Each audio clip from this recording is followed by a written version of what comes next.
CIA. We replace item 4A, adoption of October 4th, 2023 regular council meetings with the adoption of October 18th, 2023 regular council meetings. We remove item 4B, adoption of October 11th, 2023 special council meetings, and we remove item 5A, receipt of October 11th, 2023 strategic planning meeting minutes. If I can get a motion for those 4 changes. And a seconder. All those in favor? Opposed? And that passes unanimously. Thank you. So you'll want to use the agenda in your email if possible, which has the updated agenda tonight. So we have one delegation this evening. We have Carrie Hackett with the Comox Valley Substance Use Strategy to provide an update. And Carrie is online. So whenever you're ready, Carrie, you'll have about 10 minutes and welcome. Betty, are you also? Yeah, so we also have Betty Tate sharing. So Betty's in person here. And I'm just looking for the PowerPoint. Sure, great.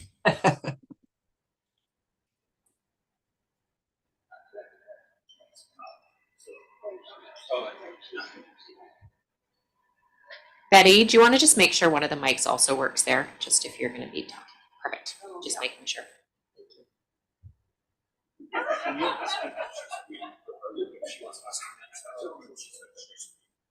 Carrie, are you going to share your screen up there with the PowerPoint, or are you looking for it from us? It was sent to Okay. you. Perfect. So we're just going to pull that up. Just give us one moment and I'll let you know when it's here. Thank you. Thanks so much.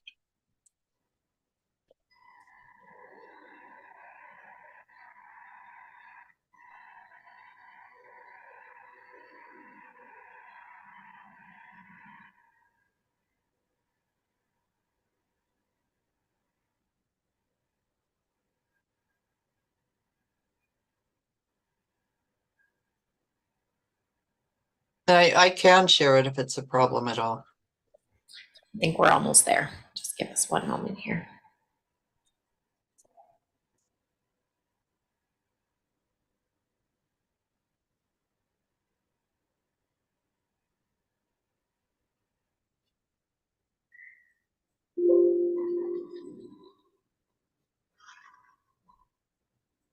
Okay, so we have phase 2 final report up on the screen. So whenever you're ready, we are ready here. Thank you. Okay, I'm not seeing it from my end at all.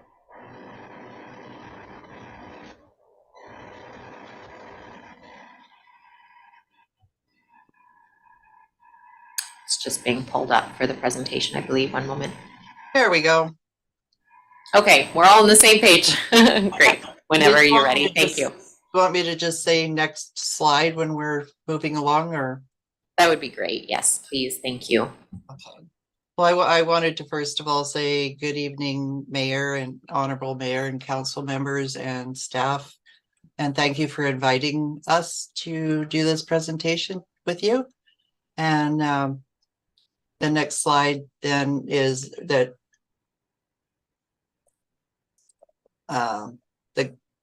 the substance use strategy also acknowledges that we work, live, and play on the unceded territory of the Comox First Nation, and that we thank them and their ancestors for the stewardship of the land, animals, and waterways. Next slide.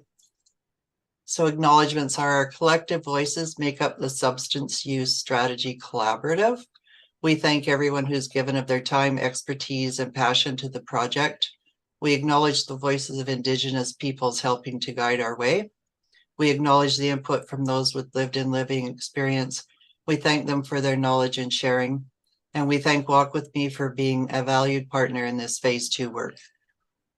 Next slide, please. So just a little tiny background. 2002, the Drug Strategy Committee formed under the guidance and leadership of the City of Courtenay.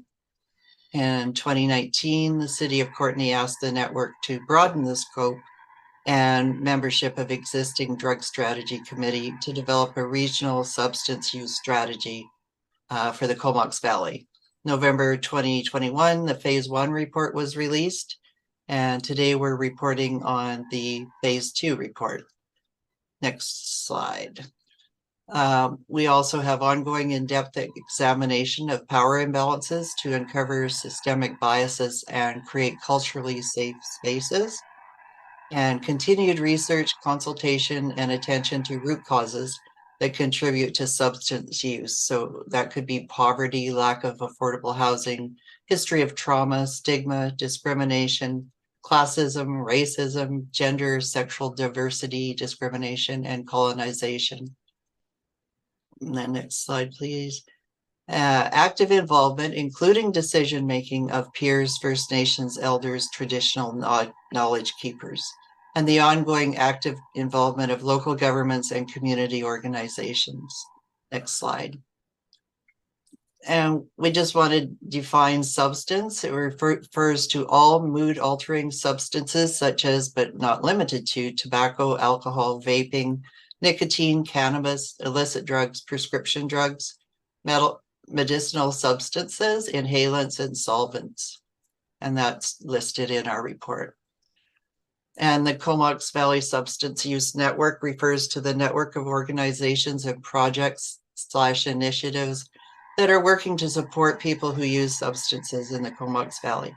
And this definition includes organizations whose work is rooted in harm reduction, recovery, health, mental health services, as well as the upstream areas that have impact on the substance use ecology, including housing and policing, education, and others. And that's in the Walk With Me report. One of the first milestone financed, 140,000 funding secured for phase 2 and 3, 100,000 from local governments and 40,000 from grants. Personnel hired strategy coordinator, that's me, for phase 2, and contract was renewed for phase 3. And community substance use system gap and strength analysis completed. That's in the Walking Together report. 21 recommendations will be worked on in phase 3 to create a strong substance use support network in the Comox Valley. Community Substance Use Collaborative was formed. First meeting was in June of 2023. Our phase 2 report is completed. And the community stakeholders, we held a launch event in May of 2023. And I think at this point, I hand it over to Betty. Thanks, Carrie. Betty. Thanks, Carrie. Okay. So I'm just going to briefly talk about the gaps and strengths analysis that the Walk With Me project did with us when we partnered with them. And so there were 16 conversations that we had, 8 of them with people with lived experience and 8 of them with service providers. So in those conversations, we talked with 50 peers, and then we talked about whether there'd be people that didn't want to come to an in-person meeting and tell their story or talk about the service system. So we decided to do a survey, and we actually got 51 survey responses too, which we augmented the conversation data with. And the purpose was for the people with lived experience to map their experience of the system and identify service strengths and gaps. So that's literally what they did, sat in a circle and talked about their experience and mapped all the experiences that they had. And that mapping was used for the service provider conversations. And we had 21 service providers participating in conversations from 10 organizations. And they looked at those maps and talked about how they could collaborate better and what things they identified gaps that could be filled. The number one thing we heard throughout all of this work has been that the whole substance use service system is fragmented. People are working in silos. And that's why that definition of a substance use service network, that's really our end goal. The big picture is to create that network where people aren't falling through or having to go to multiple places. And those conversations informed particularly the recommendations in the Walk With Me report. So I'm going to try and quickly do the recommendation highlights, and I've divided them up into sort of foundational ones that are overarching all the work that the collaborative and our action groups will be doing, and then some of the action recommendations. And good news, some of the recommendations that in the time that we were doing this work, some of these things have been worked on, and we've actually got some actions with some moving forward with them. So the community never stands still as people plan. I'm sure I don't need to tell any of you that. So the foundational ones are things like we're really, really committed to having peer involvement, having people tell us what their experiences are and base things on that, which we did in phase 2, and also actively practice cultural safety, humility, and anti-racism, anti-queer phobia, anti-ableism, anti-classism, anti-ageism in the implementation of the strategy recommendations. Everything that you read about substance use, that these people who are discriminated against have a higher incidence of substance use. Not that it isn't in the whole population, I don't believe that. And then one was to create a substance use collaborative. The network has taken this on for the past 3 years and are going to finish phase 3, but our MOU with the City of Courtenay is to do this planning, not to do the overall implementation and continuing work. And this is long-term work, so we need an organization that will take this on over the long term. And that's going to be the collaborative, and the network will be handing it over to an organization that hasn't been determined yet to provide the oversight and leadership to implement all the recommendations. And then the 2 other ones that sort of go through both is the work to reduce and eliminate stigma in the system. There's a lot of stigma. I don't think I need to tell anyone that, and discrimination. And we just need to keep putting out the real messages and positive messages and real messages.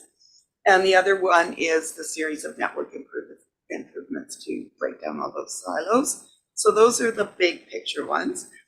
And then the other ones are more specific. One is to create and implement a medical detox service in the Comox Valley. The closest medical detox is Nanaimo. And when people are ready for service, they can't get in, basically. And then they're away from home, etc. So that's one that a lot of people with experience of trying to get treatment in the community we heard from. And then similar to that is creating, or on top of that, is creating a recovery-based supportive housing. So we've got some supportive housing, but a recovery-based supportive housing where people, after they've been through a treatment program, can actually go and continue their recovery. We actually have people leaving some of the recovery services in the valley back to the streets because they lose their housing when they're there, and you can't continue your recovery when you're back in the same environment that you came from. So we really need supportive housing that's focused on that. Managed alcohol programs, there's a little bit of managed alcohol programs at Comox Valley Hospital, but very, very little. And again, when people are ready, often the alcohol is picked up when people are admitted to hospital and they don't have access to the alcohol that they've been. But there's very little, or there is a little bit, but not enough of a real managed alcohol program. Advocate to the federal and provincial governments for as easily accessible, safer supply of drugs. And I think people know about all the conversations that are going on about that. We heard a lot about transportation, transit, particularly from the islands, but not only from the islands. If you don't live on a bus route, and actually one of the bus routes, I think, provides 50+% of, some of you would know this, of all the ridership. And so it's hard to even get to appointments or get to services. So looking at that, which also goes with what some other groups have been talking about. Update and increase substance use awareness, specifically youth, families, and seniors. We heard that youth were, even though there were lots of programs for youth around alcohol prevention, et cetera, or drug substance use prevention, where they were really getting their information was from their peers. And that's where they went for their information. And so that made us, several people said that we need to have a cadre of peers who have proper information, not relying on, well, their parents will talk to them or their teachers will talk to them or whatever, because that's actually not who youth are listening to, which developmentally makes a lot of sense about youth. And what we heard about seniors is, given the age, that there's a lot of stigma around alcohol or substance use for seniors, and they hide and they don't come out and access the services.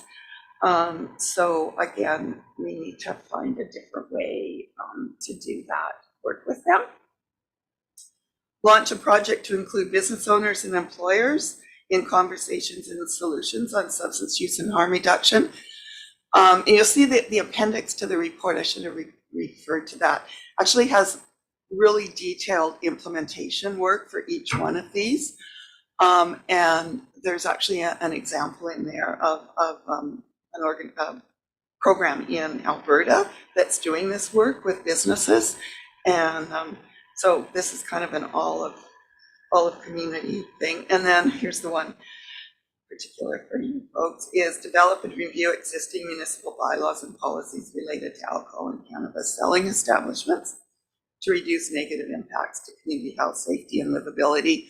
Obviously, approval is a provincial responsibility, but there is, and many municipalities are doing bylaws and looking at where we're congregating, where cannabis is being sold, where alcohol is being sold, et cetera, and making some bylaws around where and how to do that in a way that gets spread around and the community is more healthy.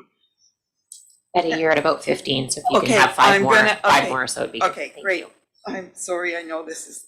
Not at all. We're I'm trying trying to to extend talk it for you, but fast, five more minutes. Please. I can, actually, I am almost finished. I can quickly go through the current activities.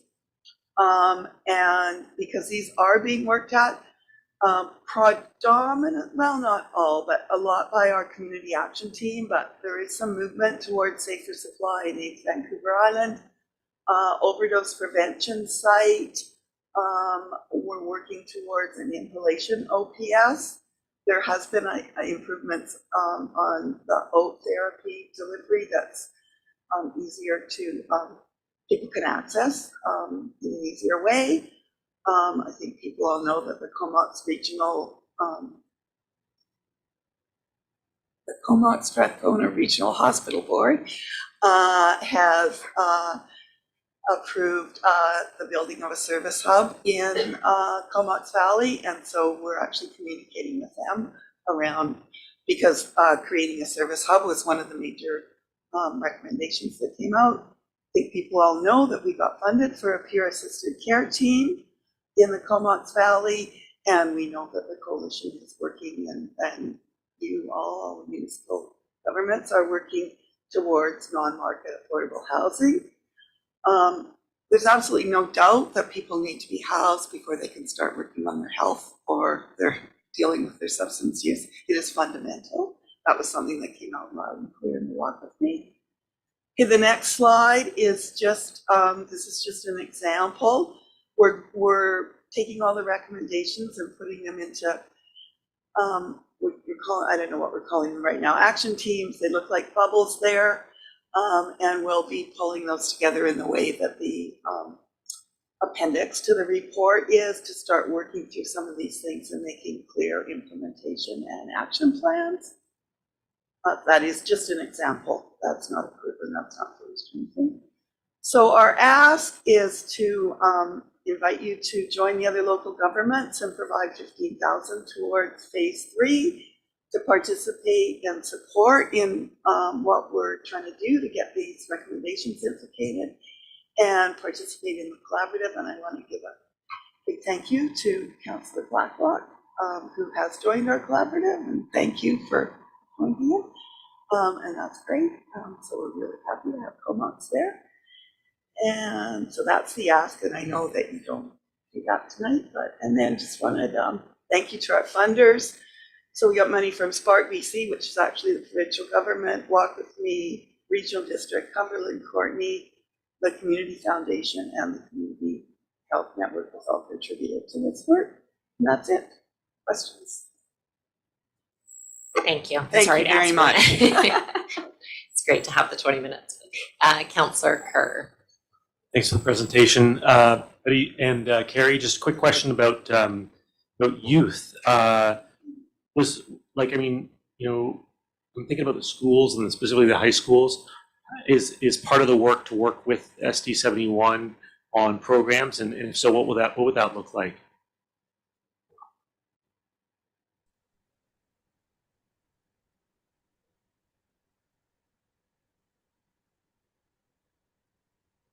What? Did I shut it off? Oh, Board of Education. There is someone from the school district and Foundry who works in the school district on the collaborative. So definitely, yeah, that part of that work is with the school district for sure. The other thing about youth is that the McCreary Foundation did a youth survey in the Comox Valley this spring, and those results should be out anytime. So we should have a lot more up-to-date data on what's happening for youth this fall, and that table will be, that group will be working with that data too. Thank you. I just have a question around some of the capital asks, like on a detox facility that's the closest is in Nanaimo. Is that something that the province is kind of open to looking at the funding for, just because that's like one of the big funding obstacles? Yeah, Island Health for sure is very aware of it, and they're opening, you might have read about one that they found some property in Parksville, which would be a little bit closer to us, but it's still not, but definitely that there's a lot of pressure on the provincial government to create those, and I think we need to advocate that we need one here, and Campbell River, to serve Campbell River too, but I think there is some funding, yeah. Yeah, from an advocacy perspective, that seems like one of the big gaps that Campbell River Commons Valley is Yeah. facing. So yeah, thanks for sharing where that's at with Island Health. Any other questions from council on the phase that it's currently at? No? Well, thank you so much. So we have the ask in your presentation, and we don't make the decision this evening, but we will be in touch in future. Thank you. Thank you.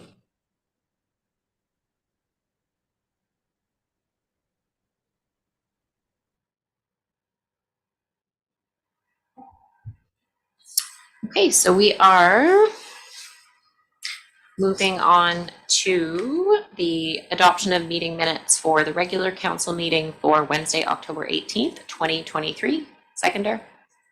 All those in favor? Opposed? Then that passes unanimously. Thank you. Moving on to the consent agenda, I'll get a motion to pass A through F, and we will pass them all as a group and then look at individual items if there are any. All those in favor of passing the consent agenda? That passes unanimously. And items to be pulled out individually, if you can just name the letter, and then we will get a seconder before we discuss. I'd like Councillor Kerr. I'm C. Perfect. Thank you. Yeah, traffic one. So you knew I'd be interested in it. This seems like, you know, we get a lot of these, and it seems like every meeting there's another intersection or crosswalk that's brought up. Question for the CAO. I wonder if this might be one of those spots where we can put like one of the flashing traffic speed signs. I almost wonder if we have a system in place like where we highlight these kind of crosswalks and intersections of interest, and then have a rotation of the signs to include some of these. The one that's on Anderton and Rob Road that keeps getting brought up. This one is a tricky one as well. So just wondering if what the plan is to kind of have these ones that keep getting brought up by the public, and whether we could allocate some funds towards those new signs. Thanks. Yeah, I'll go over to staff and maybe just that brief discussion on process, because obviously there'll be some where there is some good validity to it, and other ones where we may not be able to respond with the same type. So best recommendation for process would be great. Thanks. Yeah, we can certainly move the speed signs around. We're limited on the number that we have. Maybe what we should do, if we're going to look at doing that, is during the budget process this year, add to purchase one or two more, so that we have the ability to move them around. You know, what we'll find too, when we remove them from an area that has them, they usually want them back right away. So we don't have enough right now. Yeah, I was going to ask Public Works. I thought there was something maybe of a change at Pritchard and Dogwood, that was like somewhere in the plan. So I will probably follow up after just to see if there was anything happening before we kind of respond to that letter. That person had stopped me in person and I said to send the letter, so I'll definitely be following up in regards to what the process could look like, either budget process or other. If that works for now, then I'll follow up directly, because it was my encouragement on communicating with council on that one. Other items to pull out. Councillor Mayer. Yeah, if we could talk about F, that would be great. Yeah, I'll second that one, and I was going to make comments on it, but if you want to, either way.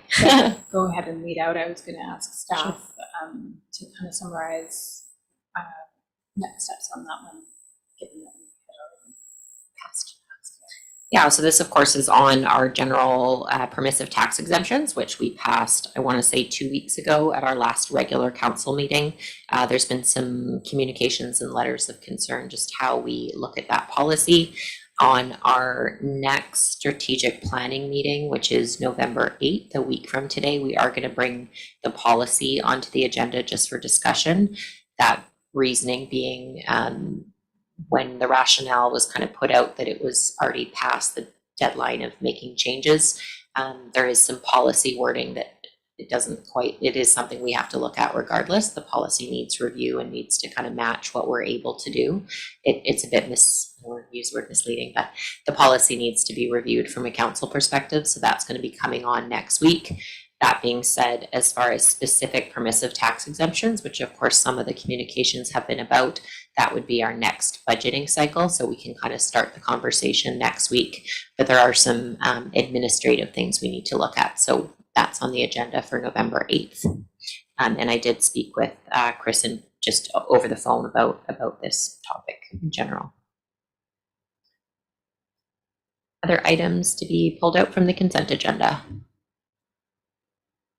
Okay, there's no unfinished business. There's no special reports. There's no bylaw adoptions. So then we have the new business, the acting mayor roster, signing authorities, and meeting schedule for 2024. Do we just move each one of these individually? Yes.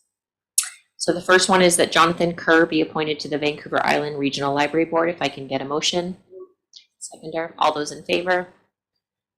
That passes unanimously. Thank you, Councillor Kerr. I know that's a big one. The Bear Minions be appointed as alternate to the Vancouver Island Regional Library Board. If I can get a motion. All those in favor? That passes unanimously. The council approved the acting mayor roster for the year 2023 to 2024 as follows, and then you can read A through F. Every councillor gets 2 months. All those in favor? And that passes unanimously. So we're now on part 4, that the following be appointed as having signing authority for the year 2023 through 2024. It lists all of mayor and council, CAO Jordan Wall, Jeffrey Creek, acting director of finance, and Shelley Russworm, corporate officer. If I can get a motion for approval on the signing officers. All those in favor? Opposed? And that passes unanimously. Thank you. And that the 2024 regular council and strategic planning committee meeting schedule be approved as outlined in the November 1st, 2023 report from the director of corporate services. And the seconder. All those in favor? Opposed? And that passes unanimously. Thank you. Number 6, that MNP LLP be appointed as the Town of Comox Auditor for the 2024 calendar year. If I can get a motion. All those in favor? Opposed? And that passes unanimously. Thank you. Moving on, page 93, we have the Comox Valley Local Government Accessibility Framework. There's the 3 parts here. We'll pass each one, or at least discuss each one individually. Is there any information needed before? So number 1, that the Comox Valley Local Government's Accessibility Framework in partnership with the Comox Valley Accessibility Committee, Comox Valley Regional District, Town of Comox, and Village of Cumberland be adopted. All those in favor? Opposed? That passes unanimously. Number 2, that the Comox Valley Accessibility Committee serve as the town's legislated accessibility committee in accordance with Section 9 of the Accessible BC Act. All those in favor? Opposed? And that passes. That council direct administration to proceed with developing an accessibility assessment and action plan specific to the town of Comox based on the Comox Valley Local Government's Accessibility Framework. Motion. Any questions or comments? I just realized I flew through that on the last 2. Please ask any of your questions now for those. Councillor Kirk. Thanks. Just really quickly, I just want to say I'm really happy we're doing this as a region, like the accessibility piece. Doing it as a Comox Valley wide, all the municipalities, CVRD together, I think really makes a lot of sense. So yeah, just very, very much in support of this. Thanks. Yeah, we're working with the same stakeholders, so it definitely makes sense to do that together. All those in favor? Oh, so I'm sorry, Councillor Swift. Apologies. So just a comment. I just had the Philbert board meeting, and they've done their wrap up for the festival, and they're very interested in improving accessibility at the Philbert Park, but particularly through the festivals. So I don't know who's going to be doing our assessment, but if they could get in touch with the Philbert, that would be great. Is that a request to make sure that staff? Okay. Okay, thanks for that. Is that possible, CAO Wall? The assessment, I believe, is already complete. That's being done by an external group, the Comox Valley Accessibility Committee. So when that comes in, I'm not sure if they've gone to Philbert. They went to a number of the municipal buildings, so we can find out when that report is submitted, and it may just be as simple as asking them to consider that festival as well.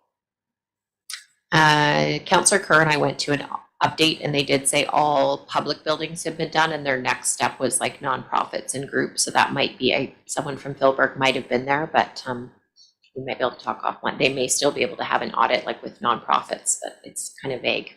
But they are planning on doing the community stage still.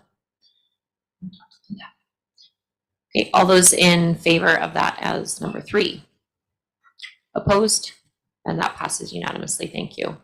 We have C, Music in the Park 2024, that council endorsed Music in the Park as a free festival seating 1-day annual event at Marina Park, Sunday of the September long weekend, with a supplied sound system and paid producer, promoter, and sound technician, with an annual budget of $8,000. Seconder, any comments or questions? Councillor Blacklock. I attended this year's 1-day Music in the Park event, and I don't know if I think I saw a few of you down there, but it was very well done and really excellent, well attended, a great afternoon of fun. And I know our friends over in Courtenay run a similar series of concert events in their park, at Sims Park as well. So I think we are well served as a community to continue to support this event. Thanks for those comments. I think it's picking up too as they kind of get more familiar in the last couple of years. So all those in favor? Opposed? And that passes unanimously. Thank you. Regional Sport Field Strategy and Allocation, that council direct administration to initiate work with the City of Courtenay to develop a new sports field allocation policy and centralized booking function for the Comox Valley and report back with recommendations. Seconder. Comments, questions? Councillor Blacklock. again, this is another initiative I would wholeheartedly support. You talk to people who use the user groups who are using these fields, and I think we can all in the community benefit from a centralized way to book fields in the future. So I would speak in favor of joining this. Perfect. Yeah, anything that streams park use is a good thing. All those in favor? Opposed? And that passes unanimously. Thank you.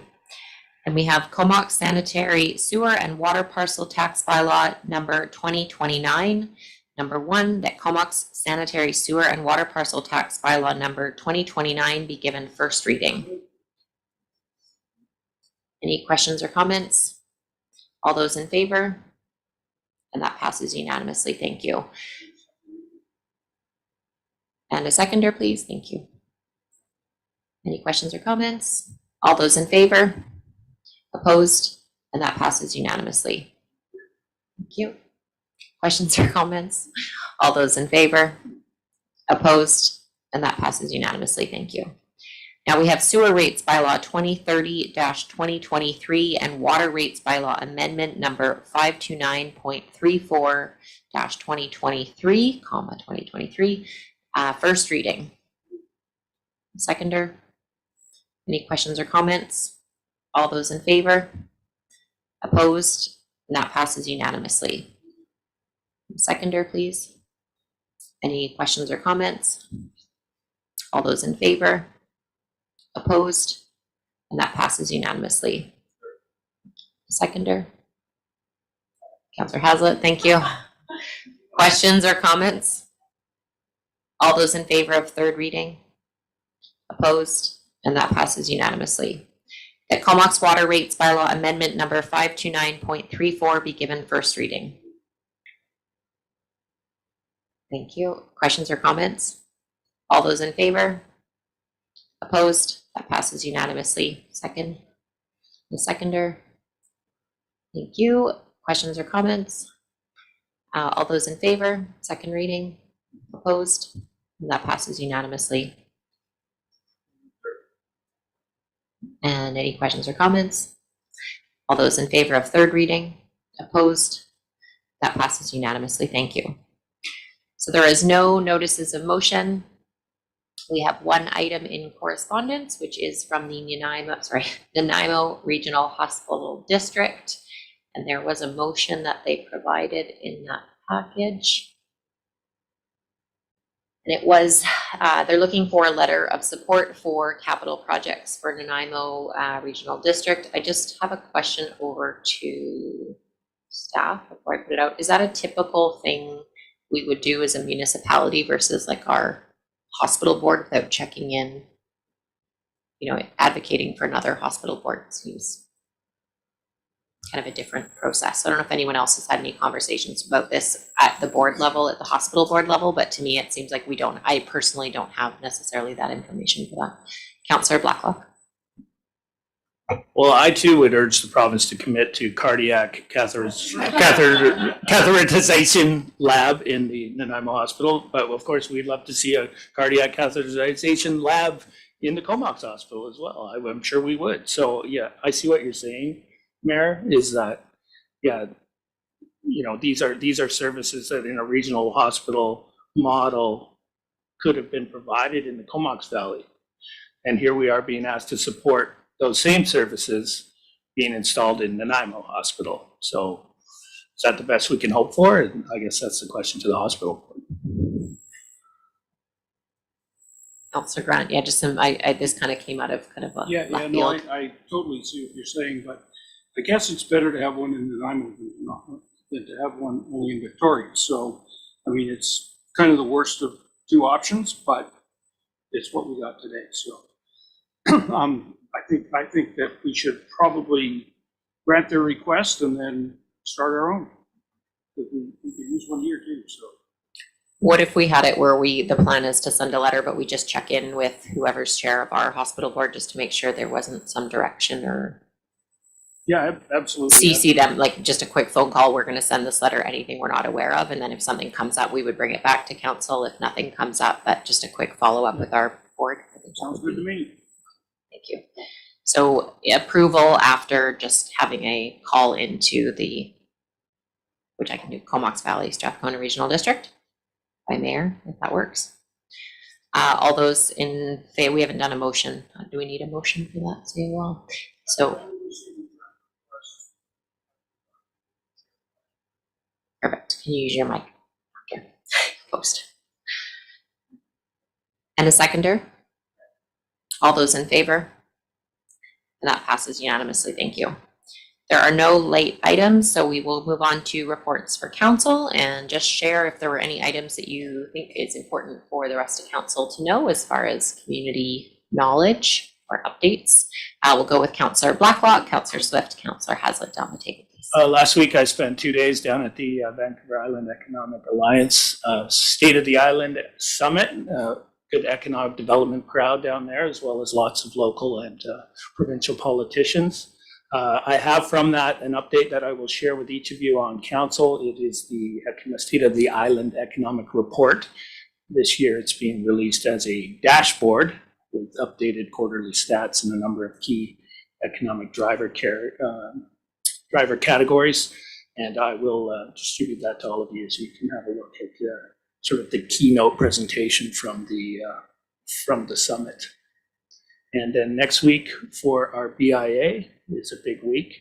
We have a couple of engagement sessions as well as our AGM, and I hope each of you can make it out to the November 7th AGM to meet the downtown business community. Thank you.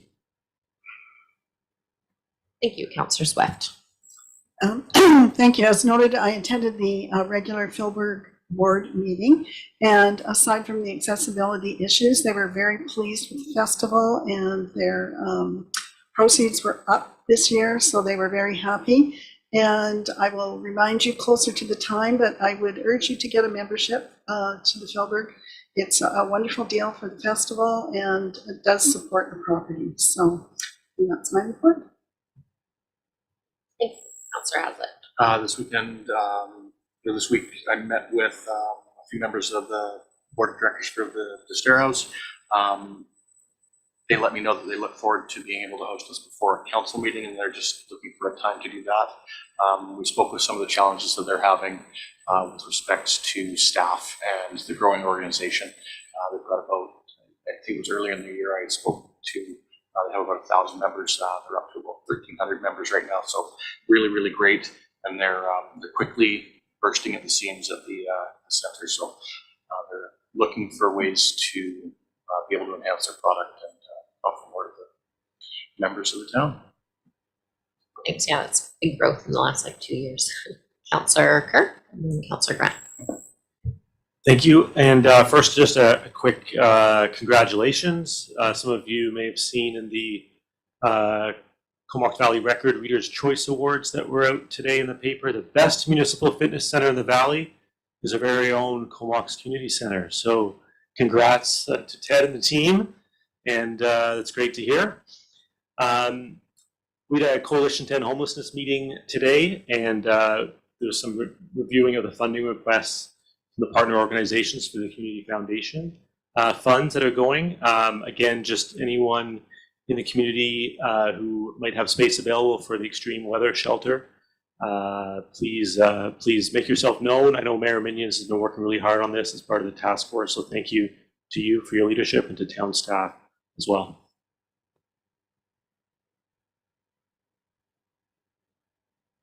Councillor Grant. Yeah, I'm just vaguely trying to remember where the fitness center is. I know it's close to my house somewhere, but I've heard of it. Anyway, so I went to the CERD meeting yesterday. Municipal Finance Authority was on there talking about their ESG investments, which is environmental, social, and governance. And they just talked about some of the product mix. Went to the All Candidates meeting, which was a bit of a forum on housing, and the hospital board, which was another forum on just how we're spending the money and where it should go. And that was more of a collaborative roundtable too. So that's what they did. Councillor Mayer. Thanks. I attended the reconciliation and housing session at the CVRD with many of you. It's a very, very good session. And I think a lot of the focus of the last couple of weeks has been discussions about how we come together in this community against racism, hate, and discrimination, and lots of, I think, really important conversations about polarization and how skillful we need to be in these times coming into two big election cycles, provincial and federal, where the divisiveness in our community, I think, is likely to grow. And we all have a role, I think, to play in bringing people together for respectful dialogue about things that we have differences of opinion on. That's it. Thanks for those comments. Yeah, maybe a big year next year. I just wanted to give a quick thank you out to the BIA for their trick or treat event last night. There was probably about 500 or 600 kids out. I'm not sure who was in the Comox mascot, but somebody was. Maybe the BIA. But it was a great event, and thanks to town staff for dressing as minions. That was very, very cute. Made the day for me. Because we didn't have the delegation from BIA, just as mentioned, they do have sessions on Monday and Wednesday to talk about downtown action plan, as Councillor Blacklock talked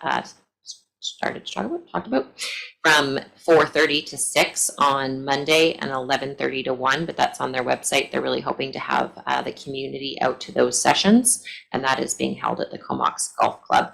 There's also an economic development strategy for the town of Comox stakeholder engagement session, so also geared for the community. That's before the AGM at 4 to 5:30 on the Tuesday, and followed up by the Tuesday night AGM. So there's kind of 4 pieces, 4 events. It's all on their website, and obviously everyone is welcome as community members to any of those sessions, but highly encouraged to try to make their annual general meeting, which is the evening of Tuesday, November 7th. Remembrance Day is, of course, coming up on November 11th, so there'll be the downtown parade and laying of the wreaths, as well as the Legion event that happens after. So you're all welcome to attend that. Losing my place here. The pilot program for the Snow Angels is launching soon. That should go out today or tomorrow. So you'll see that and may have questions on what that looks like, but Green has put together a great press release for that. The Comox Valley Telethon is this Saturday, so you may or may not see a phone call from me, but that's on Saturday, November 5th for the Comox Valley Child Development Association. They normally raise about $130,000. It's their biggest kind of fundraiser for the year, and a really great local cause for families. And CAO Wall and I met briefly today with the Habitat for Humanity executive director, and they may be sending a request or looking at what type of land we have there for consideration as they're looking for a project as their Piercy project wraps up. So it was a nice conversation. And that is all for now. So there's no media. Any public questions? No. No resolutions to go in camera this evening. No rise in report from in camera. So I will move for termination at 5:50. All those in favor? Opposed? That passes.